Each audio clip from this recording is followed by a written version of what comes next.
Pharma city ఏర్పాటును వ్యతిరేకిస్తూ నిరసన తెలిపే హక్కు రైతులకు ఉందని రంగారెడ్డి జిల్లా యాచారం మండలం నానక్ నగర్లో రైతుల పాదయాత్రకు అనుమతి ఇవ్వాలని అధికారులను హైకోర్టు ఆదేశించింది.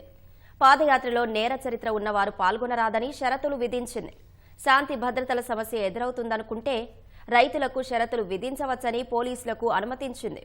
గ్రీన్ ఫార్మాసిటీ ఏర్పాటును వ్యతిరేకిస్తూ జనవరి 2 నుంచి పాదయాత్ర, కరపత్రాల పంపిణీ ద్వారా తోటి రైతులకు అవగాహన కల్పించడానికి అనుమతి మంజూరు చేయాలంటూ పోలీసులకు ఫార్మాసిటీ వ్యతిరేక పోరాట సమితి రైతులు వినతి పత్రం సమర్పించారు. అన్ని అంశాలను పరిగణలోకి తీసుకుని అనుమతిని నిరాకరిస్తూ రాచకొండ డివిజన్ ఇబ్రహీంపట్నం ఏసీపీ ఉత్తర్వులు జారీ చేశారు.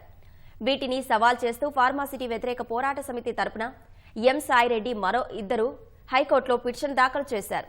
వాదనలు విన్న న్యాయమూర్తి ఫార్మాసిటీ కోసం సేకరిస్తున్న భూముల యజమానులే ఇక్కడ పిటిషనర్లని, ఫార్మాసిటీ ఏర్పాటుకు నిరసన తెలిపే హక్కు కోల్పోరాదని, అనుమతి నిరాకరించడం ప్రాథమికంగా రాజ్యాంగంలోని అధికరణ 1921కి ఉల్లంఘనేనని వ్యాఖ్యానించారు.